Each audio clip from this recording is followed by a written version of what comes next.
雨山那邊可能會送哦。那這一次我就真的忍不住了，你可唔可以唔好俾台灣人跟台灣人啊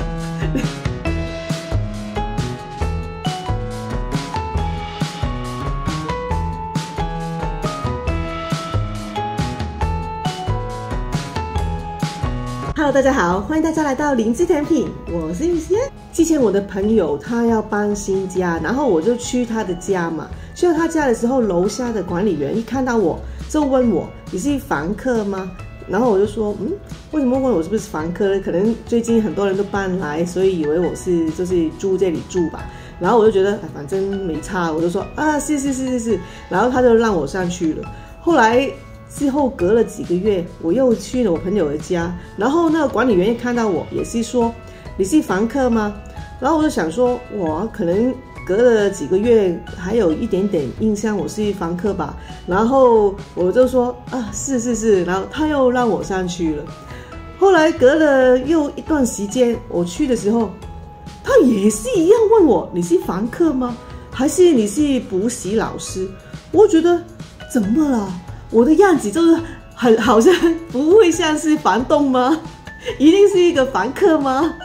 然后我就觉得很疑惑了，但是我就觉得算了，反正可以上去我朋友家就好了。我就说是，然后他又让我上去了。那这一次我就真的忍不住了，我就觉得他的管理员真的很没有礼貌。然后我就跟我的朋友说：“我说我很想问你很久的了，为什么你楼下的管理员每一次看到我都觉得我是房客嘞，都问我是不是房客嘞？”然后我的朋友就眼镜翻到后面了，他就说：“人家不是问你是不是房客，人家是问你是不是访客。”然後我就想說，原來係訪客啦，我以為係訪客，所以就這個誤會太大了。同埋咧，我都最近發覺自己咧已經係好小心格價噶啦。其實我以前不嬲喺香港都係一個好慳錢嘅人啦，即係都係會做好多格價咁先去買嘢嘅。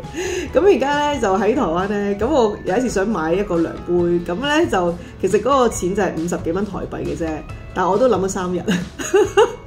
咁當然啦，重點唔係因為嗰個涼杯要50幾蚊咁平，我都要諗咁耐。咁加上好多原因嘅，我都會諗我冇用先嚇，我唔想買翻嚟當垃圾啊嘛。即係你多一樣嘢又要抌又要處理，咁就係好煩噶嘛。咁所以覺得係咪真係有需要咧咁樣？咁所以呢個係我諗咗咁多嘅原因。不過後尾咧有台灣嘅朋友就同我講：你可唔可以唔好俾台灣人跟台灣人啊？你50蚊就買啦咁樣。咁所以我就係喎，咁啊好啦買啦咁。所以咧都幾搞笑，我覺得呢件事。而家咧做咗網店咧，咁的而且確係多咗好多時間啦。咁所以咧都好開心，就有唔同嘅人會揾我啊，去做一啲唔同嘅事啊咁樣咯。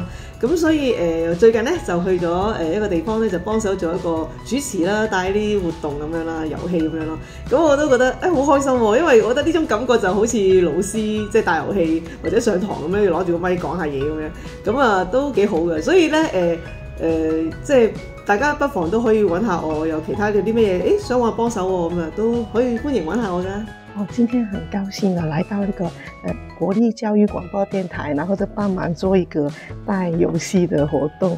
然後今天我要介紹的就是一個團結行走坦克車。我不知道大家聽不聽得懂我說什麼，但是聽不懂的話就自己看就好了。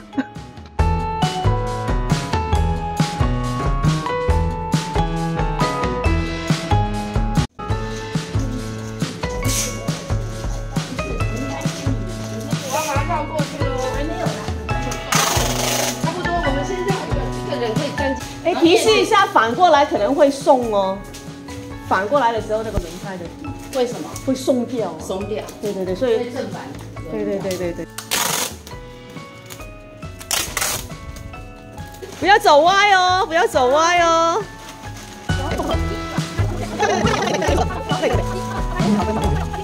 底下那邊可能會鬆哦，所以反過來可能要連一下，比較穩固哦。師傅。Hello， 就完成咗今日嘅活動啦，覺得呢度都幾靚嘅喎，所以咧就好想喺度拍一拍咯。佢哋而家啲參賽者，佢哋而家喺度食緊便當啦，不過我就冇食啦。拜拜，拜拜，拜拜，拜拜，拜拜。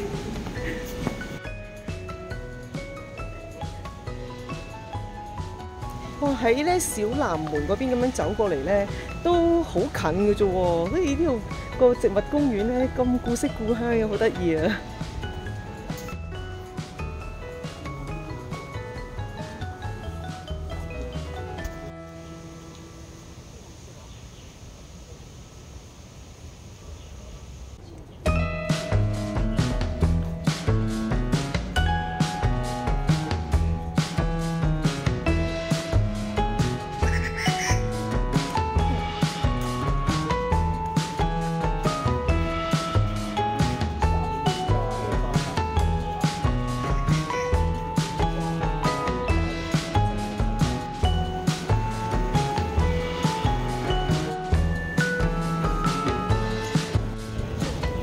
哇！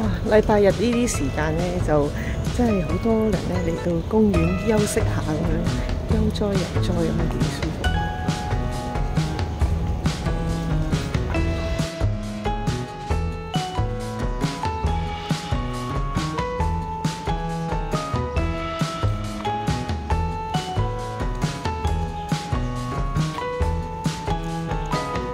哇！都好靚啊！呢個位，影下。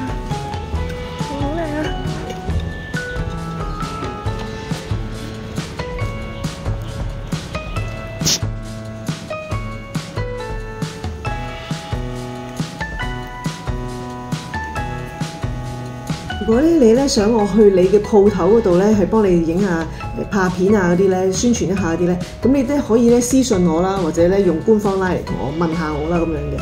因為咧其實我之前拍咁多段片咧，我好少會話我自己突然間咁走去人哋度拍嘅，因為咧你唔知道大家會唔會唔中意啊，或者唔想拍出嚟啊咁樣噶嘛。咁所以咧係全部都係咧私底下可能同我傾個偈啊，或者係去我鋪頭見個面啊，咁然後就即係表達到我都想嚟拍下都冇所謂喎，即係有咁樣嘅意願咧，我先會夠膽去主動出擊㗎。我好少咧會自己無端端走去拍人哋嘅，因為即係明啦，大家有啲都唔想上鏡噶嘛，係咪先？咁所以咧就可以放膽咁樣嚟問下我啦，或者留言俾我咯。幫助未必一定好大嘅，咁但係你做得生意就梗係希望即係多啲人知道咁先得噶嘛。咁冇人知道咁點嚟幫襯你咧，係咪先？咁所以即係互相幫忙啦。你有需要嘅話，你就可以同我講聲咯。咁但係就冇要求咁多啦，係咪？咁啊，即係你知我拍片個水準都比較低㗎啦。咁所以咧就冇要求太多喎，俾你聽。唉，唔講咁多啦，我都係睇下書先。今天分享到這裡了，下期再見，拜拜。